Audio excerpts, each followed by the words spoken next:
Good morning, friends. Hope you all are doing well. Stay home and stay safe. Here we are going to discuss today about class 7th first unit of social studies, reading different kinds of maps.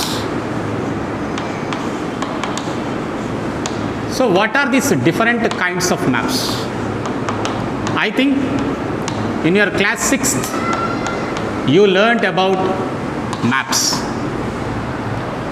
Maps require three important components. One is scale, second one is the direction, and third one is the conventional symbols. These are the three important ingredients of any map which you have learnt in your class 6th. We learnt different things in class 6th under the topic maps. You have drawn our school map.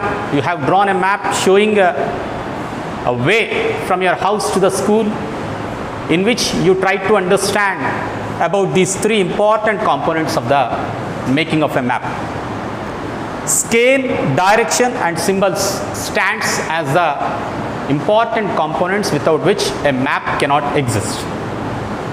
Coming to the direction, as you find in every map, north will be on the top, south will be on the bottom, and to the right hand side it is always east, and to the left hand side it is the west.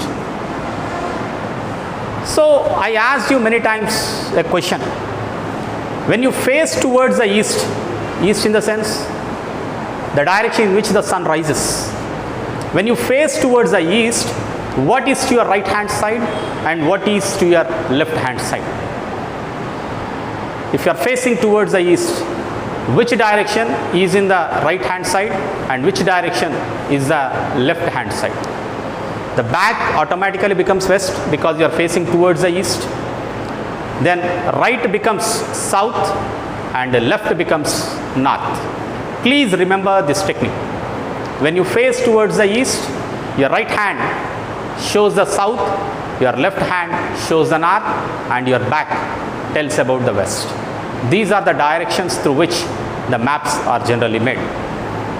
So when I talk about different kinds of maps, there are physical maps,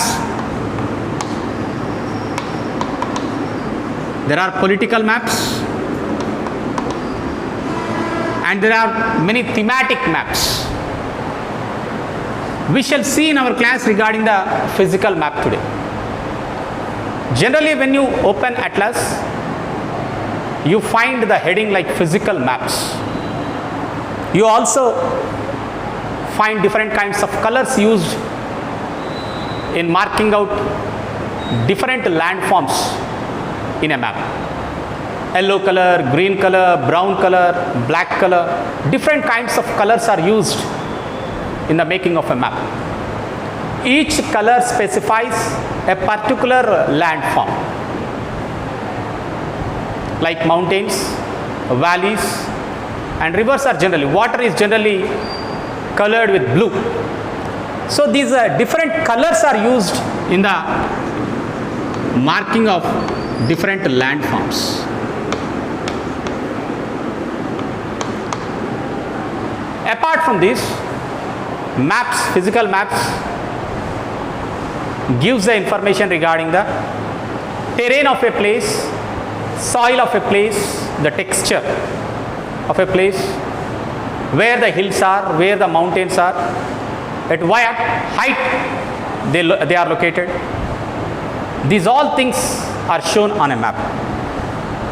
Maybe you are at a doubt, how can we show heights on a flat paper? You are right. On a flat paper, we cannot show the height of a place. But there is a technique used in the making of a maps through which we can understand even the heights of a place.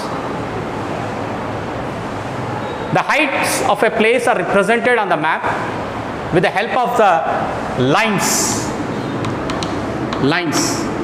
And these lines are called as contour lines. Contour lines. These lines shows the height of the place. For example, if you look at this one, there is a village here.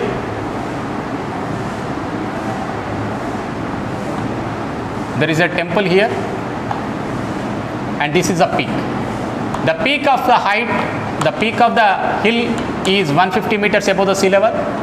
This is 0 meters from the sea level. This is the sea level, and this is located at 50 meters, and this is located at 100 meters.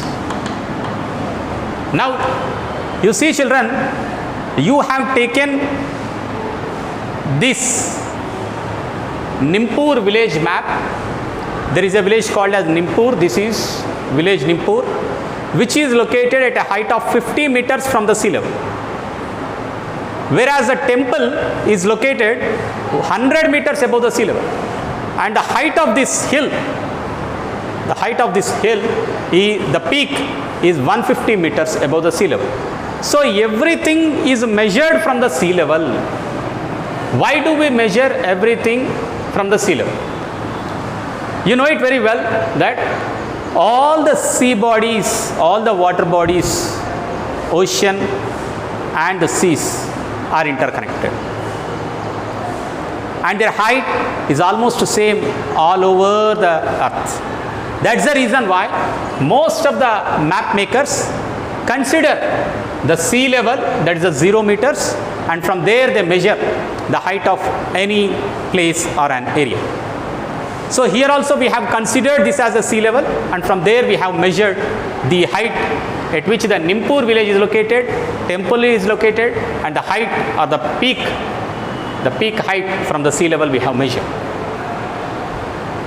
At what height is the temple located from the Nimpur? It's located above 50 meters from the village, because village is already located at 50 meters height. The question was, at what height the temple is located from the village, not from the sea level. It's located from the village. It's located at 100 meters, and this is located at 50 meters. 100 minus 50, it's located at a height of 50 meters. At what height is the temple located from the sea level? It's located at 100 meters from the sea level. This is how we can understand the heights of a place on a map with the help of the lines called as contour lines. What are these contour lines? These contour lines are the lines which show or which connect the equal height areas or places. The lines which are connected possess equal height. Such lines are called as contour lines. And these lines doesn't have a particular shape. They are very irregular in shape. As you all know that, let us imagine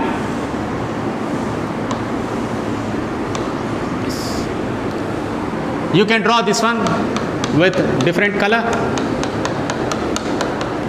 this one with different color, and this one different color. Why I have drawn this picture is, this is the line where the height is 150 meters, and this is the line which is 200 meters above the sea level, and this is a line which is 250 meters above the sea level.